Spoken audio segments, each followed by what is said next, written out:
계란을 한 바구니에 담지 말라라는 말, 재테크, 투자를 공부하시는 분들이라면 많이 들어보셨을 법한 이야기인데요.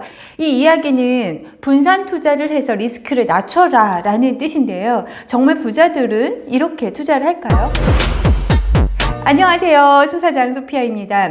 투자 책에도 많이 나와 있는 말이고요. 은행을 가시거나 재무설계사를 만났을 때 투자 권유를 받을 때 그들이 또 하는 이야기이기도 합니다. 들어보셨나요? 공감도 가시나요? 저도 예전에는 그런 줄 알았습니다.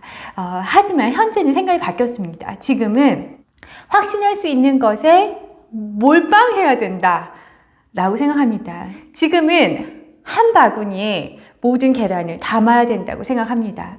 실제 부자들이 그렇게 하고 있다고 저는 생각합니다. 많이 보니까 그렇습니다. 그리고 이 분산 투자를 하라는 이야기는 사실 부자들의 투자법이 아니라 금융상품을 판매하는 사람들이 굉장히 하고 싶은 이야기. 네. 굉장히 판매하기 편한 그런 영어 멘트 중에 되게 대표적이다라는 생각을 합니다. 자, 우선 왜 몰빵을 해야 하는지 말씀드릴게요. 우선은 나눌 만한 돈이 없습니다. 네, 이게 팩트죠. 안타깝게도 이게 사실입니다. 만약 내가 뭐 몇십억이 있어서 여기에 한 1억 넣고 여기에 1억 넣고 이렇게 나눠도 가능하면은 그렇게 하겠지만 대부분 어떻습니까? 뭐 몇천만 원 안에서 몇백만 원 또는 몇십만 원을 쪼개서 분산 투자를 하지 않습니까? 기껏 쪼개서 매달 몇십만 원을 펀드를 투자를 하는데 그 펀드 안에 그 투자하는 종목도 또 나뉘어 있죠. 얼마나 미세하게 쪼개져서 투자가 되고 있습니까? 그러다 보니까 수익이 난다고 하더라도 또 분산이 되는 거죠. 오히려 수익은 나눠지는데 리스크가 또 낮아지냐? 그것도 아니라고 생각합니다. 자, 우선은 나눌 돈이 없다. 하나에 해서 제대로 돼서 가야지 이게 나눠서 갖고 뭐 될 만한 그런 이 근본 돈이 없다. 이게 우선이고요. 그리고 이렇게 돈을 분산시켜서 실제로 리스크가 분산이 되는 것이라면 해볼만 하다 생각하지만 실제 그렇지도 않습니다. 부자 아빠 하나 아빠를 쓴 로버트 키요사키의 책에는 이런 내용이 나오는데요. 자신은 원유에 투자를 하지 않고요. 원유를 직접 채굴을 하는 그런 회사를 검증을 해서 알아봐서 그 회사에다가 직접 투자를 한다고 합니다. 왜 그럴까요?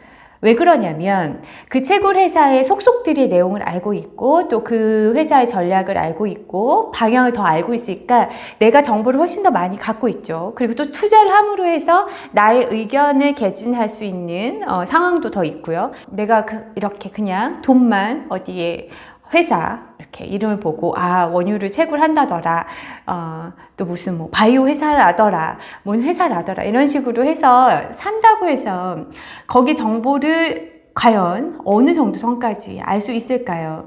좀 한계가 있죠. 이 이야기의 본 뜻은 무엇이냐면은 부자들은 투자를 할 때 내가 최대한 리스크를 컨트롤을 하고 싶어 합니다.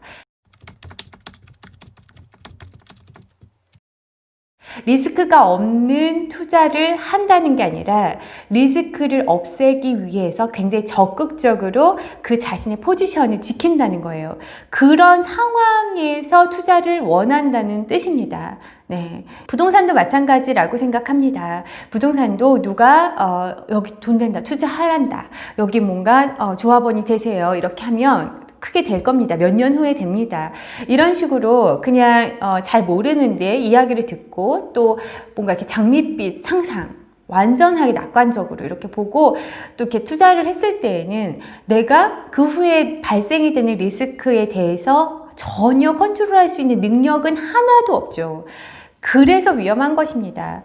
어떤 상황에서든 예상 밖의 일은 일어나고 생각처럼 일이 순탄하게 안 갈 수도 있다고 생각해요. 이런 리스크는 모두 존재하지만 그 상황에서 내가 할 수 있는 게 무엇이냐, 내가 거기에 영향력을 발휘할 수 있는 정도가 어느 정도냐, 거기에서 진짜 리스크의 차이가 난다고 생각합니다. 그래서 그럼 투자를 어떻게 해야 하느냐? 계란은 바구니에 다 담는 게 맞습니다. 다만 계란을 분산시키는 게 아니라 바구니 자체를 계속 추가적으로 만드셔야 됩니다. 이거 뭐 말장난 같나요? 그렇지 않아요. 좀 완전 달라요. 잘 들어보세요.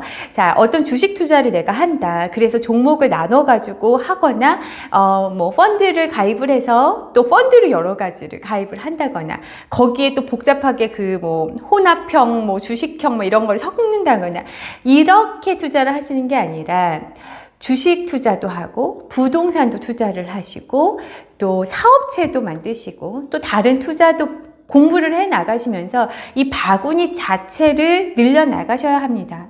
부자들의 투자는 저는 이거라고 생각해요. 굉장히 많이 있습니다. 그 수익이 나오는 그 출구가 굉장히 많이 있고요. 투자처가 종류가 되게 다양해요. 그게 정말 리스크를 분산하는 일이라고 생각해요. 예를 들어서 뭐 부동산을 투자하고 있었는데 부동산 경기가 굉장히 뭐가 안 좋아서 어떤 문제 때문에 상황이 안 좋다. 그럴 때는 또 빨리 이것을 다른 곳으로 옮기기도 쉽고요. 또 여러 가지를 투자를 하면서 이 전반적으로 경제 상황을 파악하는 것도 훨씬 빠르고 예민하게 반응할 수 있겠죠. 결국에는 부자들은 이런 식으로 리스크를 컨트롤하고 있더라. 바구니 자체를 개수를 늘려서 리스크를 분산하더라. 그리고 리스크를 스스로 훨씬 더 영향력 있게 컨트롤하려고 스스로의 위치를 계속 그렇게 만들려고 노력하더라. 네. 이게 제가 많이 보아오고 해보고 나서 느낀 생각입니다. 자, 많이 공감하시나요? 여러분들의 의견도 늘 환영하니까요. 많이 들려주시기 바랍니다.